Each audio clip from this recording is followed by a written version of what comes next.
everybody, miners. What a bloody talk about a red, white and blue day.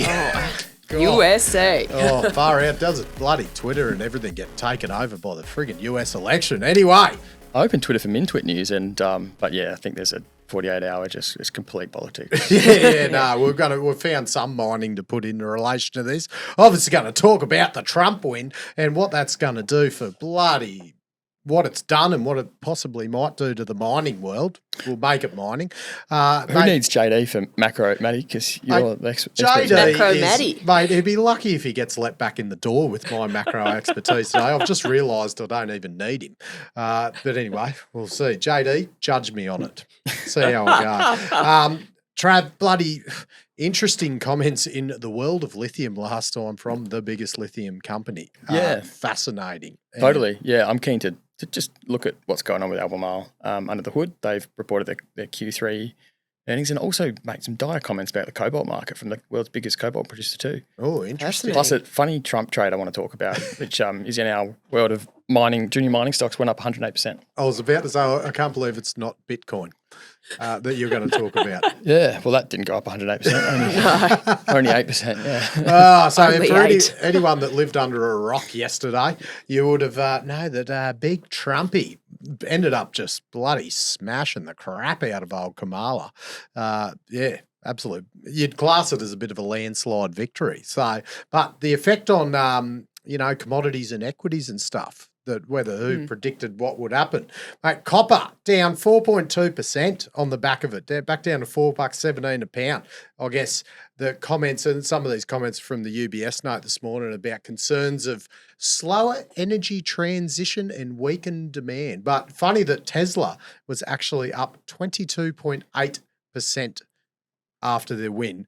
So it doesn't go against, but sounded like that is from the whole Trump Elon Musk bromance that's come out.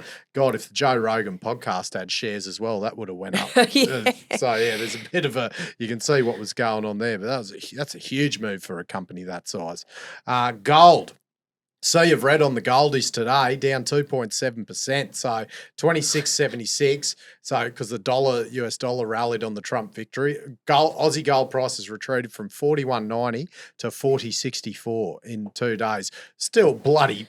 Yeah, so it's a bit of a sad day. $4,000 an ounce, but it's still sad day for LEGC. But no, and that's the thing. The thing is to remember is we are still stupidly somehow at and above Aussie $4,000 gold price. So let's not forget that. Yeah, because that UBS note was like, I guess their view was the Republican win could be a bit of a negative for industrial metals in the near term. So because the risk of a bit of a trade war, and we'll go into this whole tariff thing and what potentially could happen with Trump. On the gold front, Matty, the geopolitical lens there is the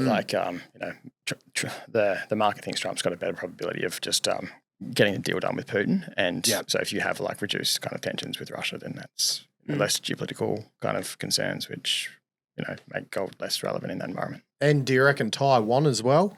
So could be, in terms of a risk thing there, maybe just Asia, you don't need to go invade that joint. Come on, he always saw on a lot of reference will be from the Joe Rogan episode he did. He talks I talked to Vladimir like I told him come on man, don't go into Ukraine. He's so just casual, just casual, but just being on the blower. He said he wouldn't have gone in if he was in. So it's funny. That's a friggin' honestly. It's a hilarious interview to listen to. So, and also the Make America Great Again as well. So I guess this is the medium term impact, like metal demand, because is there going to be more manufacturing hubs and the trade, just how this trade flow is going to work between China, US going to be de-Chinaing, de-Russiaing, everything's going to come into country. So it's going to be friggin' fascinating. But then you've got also the China stimulus as well coming up, because that could be another macro catalyst. So I think their NPC meeting 4th to 8th of November. So they're thinking, is that going to be where the actual what stimulus in China is going to be happening? Is that going to be announced? So that's sort of pretty much end of tomorrow. Yeah. So what's today? 7th. 7th, yeah, So but they're thinking they don't know if there's I think they have another meeting in March as well. So he's seeing what happens between if Trump is going to increase tariffs, like really up this whole tariff thing, because all his comments are around like lowering income tax rates in US and offset that by increasing the tariffs, like taking America back to the olden days where they were just the richest country in the world because of all these tariffs and then that's going to offset the income tax lowering and apparently start paying the debt off as well, which is, 37 trillion? Yeah, I know a few economists that would argue that globalization leads to higher income standards. Yeah. Rather than the other way around.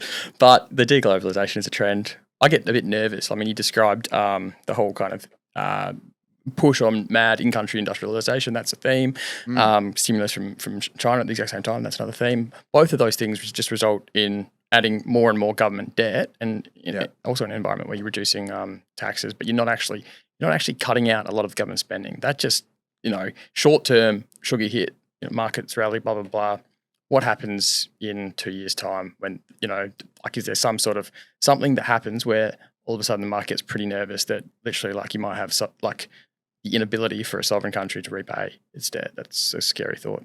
Yeah. Yeah. And then the inflation factor as well by adding all those tariffs on. You'll need inflation to reduce the real value of the debt. You'll have to run an economy at pretty high inflation, but high inflation means you're going to have higher interest rates, which kills the equity fund because it's it's a complicated thing. But short-term sugar hit is what you saw, and I just think Stanley Druckenmiller, he was interesting. He had some really interesting comments in an interview that went up overnight. And he sort of talked about.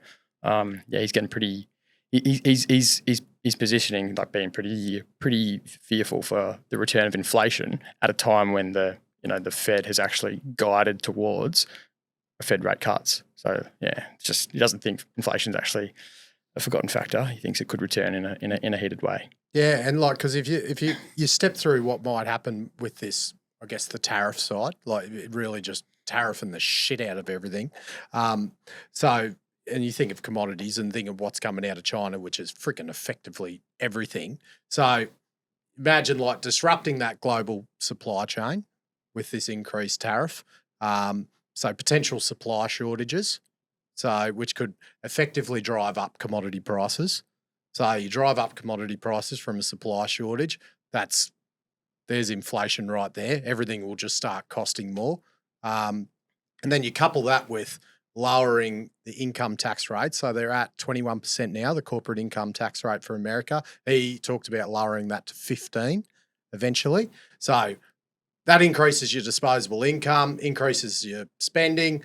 That'll stimulate economic growth, yes, but will the demand, the supply side for all the goods and services for the increased demand, your supply is the last thing to come because, that lowering the income tax rate, might promote more investment, but that's takes years and years and years to actually get that supply response to the increased demand because he's big on also reducing red tape, you'd say. Talks a lot about the regulatory processes. He was pretty clear on the environmental and First Nations side for, oil, obviously big on US oil.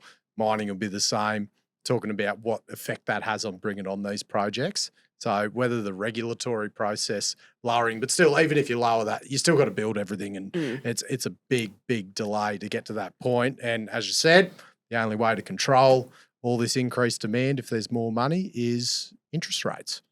So the actual lowering of it, all the policy stuff now, is inflationary. Yeah. And with inflation comes higher interest rates. With higher interest rates comes, you killed the party. Because what's his view on energy or nuclear and uranium? Oh, geez, isn't it funny? I asked that. Why would you not want to talk about what would happen with uranium? Because I feel it'd be I'd automatically get asked that on Twitter. What else went big? Elon here. Elon tweeting the other day, we should definitely increase nuclear power. No brainer. So I think it's going to be, he's very holistic energy, isn't he? It's not just nuclear. He wants to energy security. Yeah, it actually reminds me a lot of Arjun Murti, who's just big on, energy availability and kind of, the abundance of energy is like the kind of priority in energy policy as opposed to what specific source of the energy it is. And like if he is going to lower the regulatory requirements and everything, it's bloody if you stack it up for uranium, and this is like a lot of these comments came from the great Art Hyde on Twitter, who we were discussing today. For all these views, we consider Art patient zero for views on uranium and nuclear, because like all these views in the media, they have to come from somewhere that created the idea. We think Art is patient zero. He creates these ideas. Thank you, Art. So combine regulatory streaming that Trump proposes, obviously bipartisan support for nuclear energy in the US, the more independent sort of fuel cycle free from Russia. So as part of the enriched uranium import ban from Russia, federal funding for nuclear projects. So, and then there was also the credits under the IRA for existing and new nuclear units. So you combine all that together, that's pretty bullish for uranium and nuclear in the US. Should the US, like, they've obviously got the old school nuclear power plants that are all been from the previous era, but if they sort of turn up the dial for nuclear investment, like it could just for the world's biggest economy, would be pretty friggin' interesting. So if the US start really investing into it. Totally. I see it as like you've got a president who's super sympathetic to the kind of the tech bro regime these days, maybe in part because of his running mate, JD Vance, who's just super in tune with all that. And they are becoming big advocates for that whole nuclear investment thesis. So I think we've come to the consensus that Trump is potentially inflationary. He's certainly, every option was inflationary though, I think. But yeah. I think it's probably like, commodities do okay in that environment. There's volatility, but commodities do okay. Yeah. Because you can't really, you can't really just turn up copper supply like that. Copper, I don't know, copper's really interested me that it goes down. Like you think of if there is all this extra activity and bloody data centers and fucking EV bloody demand increases because there's more spending, like copper's like one thing that you just can't turn up quickly in this sort of potential structural supply shortage. So I don't know. Copper interests me. Fascinating. The only thing I don't think that would be affected by this an increase in the inflationary environment, considering CrossBoundary Energy already are fully funded and equipped to deploy their hybrid power stations, because they're sitting there ready to go and already funded. So why would inflation affect them? That was the one I sort of landed on. Do you agree? Don't you? No. I actually do agree. It's only inflationary if you have to, buy it again or buy something new. And it won't affect the miner. No. It won't affect the miner because it's zero capex for the miner. So who cares? That's not inflate. You can't inflate $0 because CrossBoundary are the ones funding it, building, owning, operate. So that's not inflationary. They do the boo model for these hybrid power stations. What's that? Build, own, operate. Oh, build, own, operate. Yeah. Power purchase agreements, mate. How good's that? So $0 up front. Zero? No, nothing. Zero. They will build, own, and operate it. Yep. That makes the capex a lot more palatable.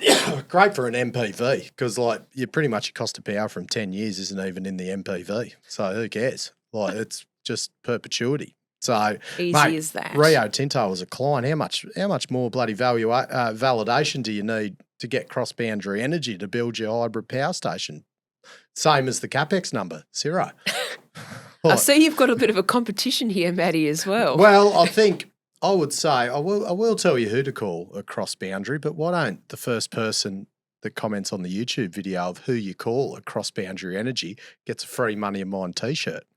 You should know by now. You should. I'm not going to spoon feed everyone. Call CrossBoundary Energy, get a free t-shirt.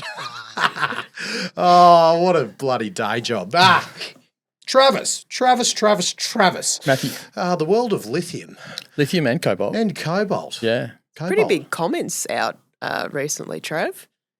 Yeah. They kind of just strike you a bit. There could be some gamesmanship with the comments, but basically in the last 24 hours, you've got these quotes circulating out there from both the world's largest lithium producer in Albemarle and the world's largest cobalt producer in CMOC, which kind of just like stop you in your tracks, I think. The one I'll read first, this is comments from CMOC, the world's largest cobalt producer. Does that come from the same mine as the niobium or different?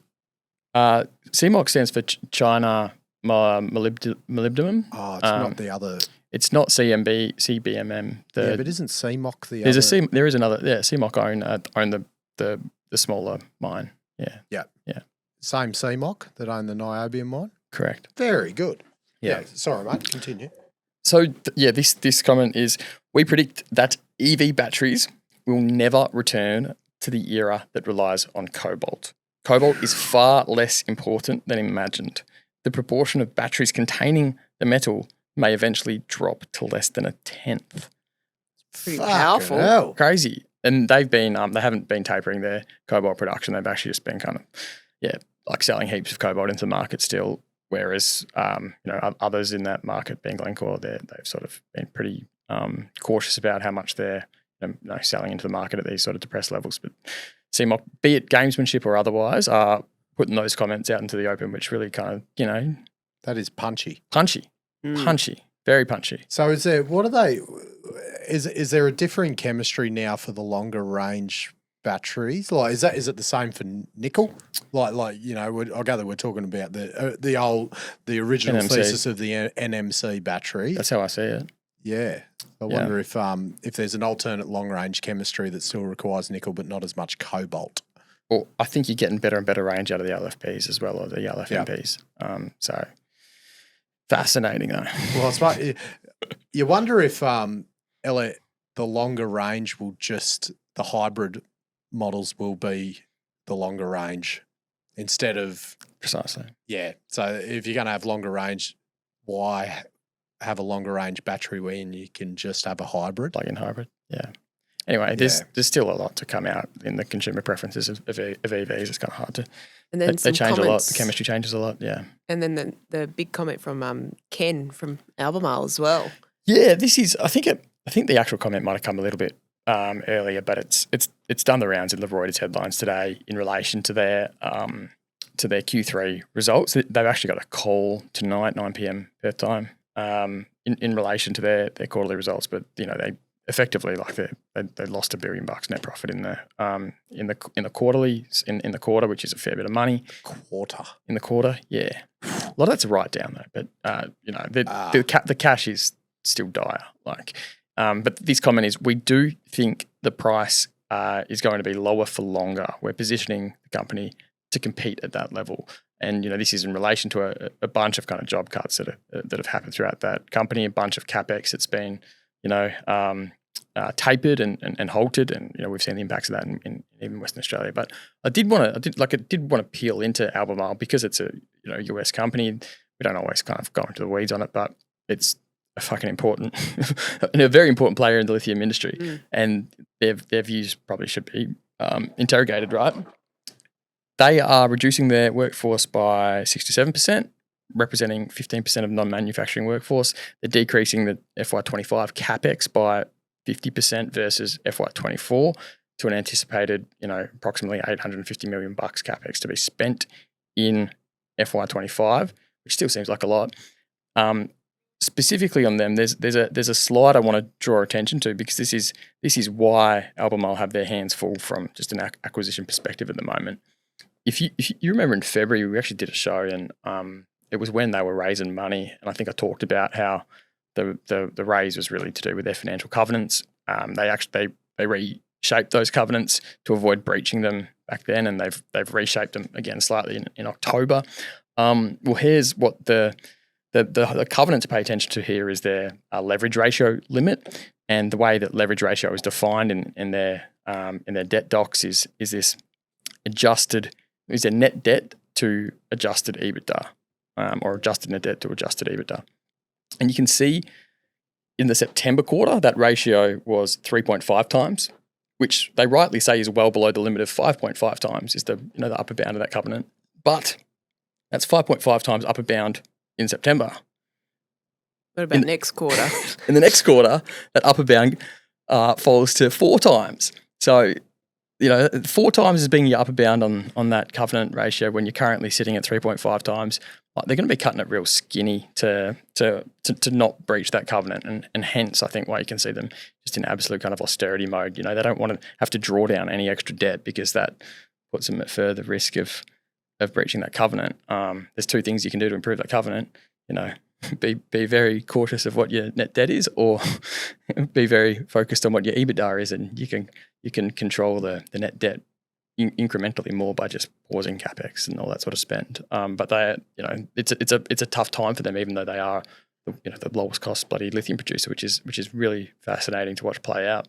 So if that covenant is breached, I'm sure it's different depending with whoever debt and per company, but I assume you'd have to nearly raise money. Yeah, and that's what happened. That's what happened in February, right? Like they were basically on track to breach the covenant, and they did that. It was disguised as like a convertible, but it was basically an equity raise that they did in February, and they could restructure the debt covenants as a part of that, and that enabled them to live out a more pronounced kind of depressed market as their EBITDA really became compressed, because that was what was causing the stress in their previous sort of metrics. So I think that's the risk that you see for Albemarle over over this. If it's looking pretty skinny on that front, maybe you get like a waiver because you agree to sell down an asset, or maybe you raise equity, a little bit of equity to keep out of trouble there and pay down some of that debt. Because you can actually see on this chart here the wiggle room on liquidity. Like they do advertise that they've got total liquidity of 3.4 billion, but because of that covenant, right, you're not going to want to dip into drawing down any more of the debt and that available liquidity. Maybe you've got some cash and equivalents that it's okay to tap into, but the cash and equivalents are actually part of that adjusted net debt calc. It's net debt, not drawn debt. So touching any of that liquidity is kind of hurtful to your calculation on the covenant front. So the liquidity is somewhat irrelevant at the moment while they're close to the covenant. You're watching the covenant more than you're watching anything else. So and they've got $3.5 billion in long-term debt drawn, but when you adjust that number for their share of debt inside the Winfield JV as well, and their cash, their adjusted net debt by this covenant comes to $2.6 billion. And what they do, the EBITDA they use is just like a last 12-month adjusted EBITDA. That's $753 million. You can see though, because it takes the last 12-month EBITDA, what will roll out of that is what happened in the quarter 31 December 2023, and that was the worst one. So the EBITDA should improve if you just kind of look at the 4 quarters that are being included in there. So they'll have some respite on that front, assuming that this quarter's not horrible, but they're still under a fair bit of pressure. God, you couple that with what we talked about with the Gina min res theory. God, you could see it picking up 100% of Wodgina pretty easily. Oh yeah. Do you think they'd? What do you think their views on the Australian assets are? I honestly think like Albemarle in the long run is going to be they'll be fine. Like they're the world's lowest cost producer. Maybe they sell down an incremental interest in something, or they're just prudent on fixing up their balance sheet by raising some equity. Either way, they'll be able to emerge out of this fine. You shouldn't be distressed as the lowest cost producer in any commodity. That's kind of a crazy sort of circumstance, right? So as long as they can just manage the balance sheet, I think they'll be okay. I think they can do that without having to sell down Wodgina. I think, look at other levers before doing that. But you never know, never say never. I just think I'd be keen to see them have some introspection about how they've allocated capital as a company, because some pretty questionable kind of capital allocation that they rolled out over the 3 years before. And imagine if they end up paying like $6 billion for Liontown as well. They'd be in all sorts of pain, right? Debt funded. Yeah. So there's, I think a good chunk of management in that company are maybe like, your McKinsey kind of ex-BCG kind of management consultant types, but they all think they're really clever, but they don't understand the cyclicality of commodity markets. And now they're getting a bit of a wake-up call. Like I would be keen to see some introspection there. You would say their capital allocation is probably the opposite of Pilbara Minerals. Yeah, How they acted during that boom period. 100%. It's I think you'd say, even especially considering what Pilbara, the acquisition of Latin and the dilution and how that worked, like being all script, like wasn't that impactful. Look at what they got for it. Look at what Albemarle did on the sending 20 lawyers to conferences and things like that. It's a bit different.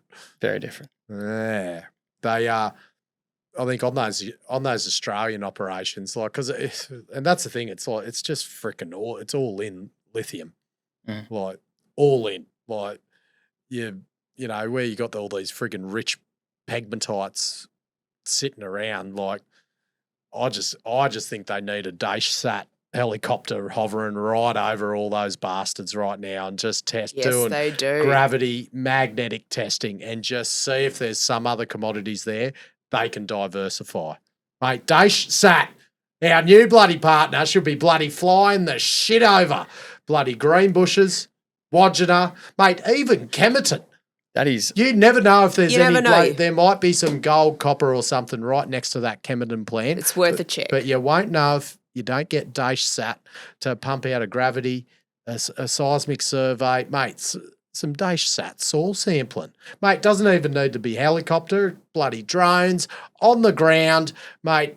So this is the stuff that's in the air that helps you understand what's in the ground. Mate, we used to talk about Verify, but Verify would be nothing because they wouldn't have the surveys to put into the models and they'd have no videos to show anyone, and it'd all come from Daesh Sat. The data you need to understand the rocks, which leads to discoveries. Well, mate, at least to share prices going off their head.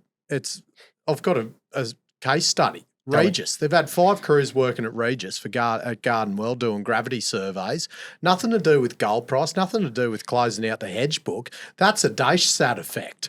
Look at that share price go up. Like, mate, give Nathan Daesh a call and just, mate, he'll absolutely. Yeah, and it's like there's no customer survey at the end. They do enough surveys already.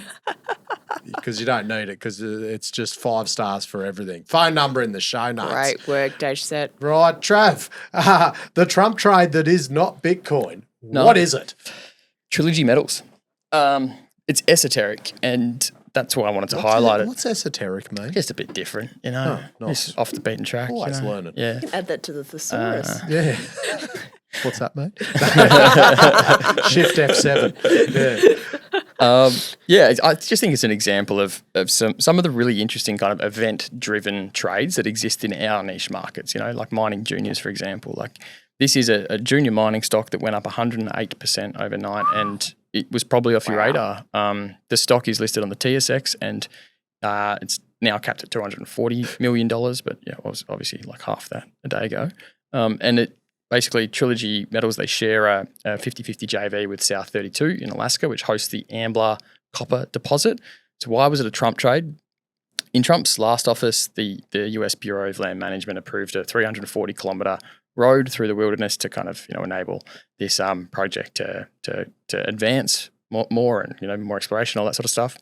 And then in Biden's term, the same bureau said that it preferred the road not to be built and kind of put a halt in those efforts. So kind of changed the view on the whole road, which unlocks the deposit. And the view there was to protect the environmental features of the district. Now Trilogy, sort of since that Biden kind of administration rug pull, they publicly stated that approving the road under a different administration would be a lot more likely and timely. Ambler, the copper deposit, there's actually a feasibility study on that, which was done in 2023, but was updated for metal prices as recently as August.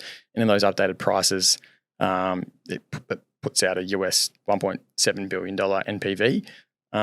South 32, just to earn that 50%, they've spent US $180 million over the last 7 years. So they've put a bunch of money into it to get this thing forward and to earn the 50%. They've got a view on it, right? And with the new administration, it's just going to be interesting to watch if South 32 choose to consolidate it, and if so, at what price. They already own 12% of Trilogy. So I think it's just interesting to see that, right? Because 108% is quite a lot. Trump trade that was off everyone's radar. People are thinking, how do I play it? It's like, well, yeah, was that one on anyone's radar? Big shout out, I think, goes to a speculator. He wrote about this catalyst play 20th November last year in a series titled 2024 Plays to Watch. The dude nailed it. Oh, good to see him back. No, this is he doesn't write Substacks anymore, but but he was the same version. Yeah, he went off Twitter for a bit, didn't he? Yeah, he takes a break from time to time. Take a break, just mate. Good to see your batteries are recharged. Respeculator, yeah, love your shit. How much is Trilogy worth? Like the market cap? It's 240. 240. Yeah, Canadian. Yeah. Well, surely you'd see South 32 just consolidate it. Be pretty bite size for them, right? But yeah, totally. Yeah, I think that's everything's price dependent as well, and maybe they want to see a bit more kind of movement from at the administration level, or a bit more certainty, or maybe they want more kind of de-risking at the asset level itself. But it's a day ago they could have snapped it up at like half price, and now yeah, this is true. Can't wait for all the Dutton trades next year. A couple. Oh, it just doesn't have the same ring to it, does it? That was a Dutton trade. Well, what could you call that Trump trade? A Dutton double down. A Dutton double down. A Dutton double down. I patented it. Oh, love it. Very good. Oh, bloody Mineral Mining Services patented open pit mining JVs. Fun fact. Nailed it. All them. Yep. Good on you, MMS. Mate, a patented Paul Natoli grounded camp with cannolis instead of soap. Yeah. That's bloody brilliant, mate. And don't forget our bloody great mates at CrossBoundary Energy, CBE, inflationary, just non-dependent. Bloody, how good are they? Mate, Sandvik Ground Support division. Geez, that's going to be flying with Trump in. I don't know, probably not, maybe. It's just going to be flying anyway. CRE Insurance, K-Drill. Geez, they're going to be punching some holes in if there's some increased consumer spending. DASAT, Geophysical, survey experts, God love them. And bloody just go Australia. Go Australia. Hoodaroo, mate. Hoodaroo. The information contained in this episode of Money of Mine is of general nature only and does not take into account the objectives, financial situation or needs of any particular person. Before making any investment decision, you should consult with your financial advisor and consider how appropriate the advice is to your objectives, financial situation and needs.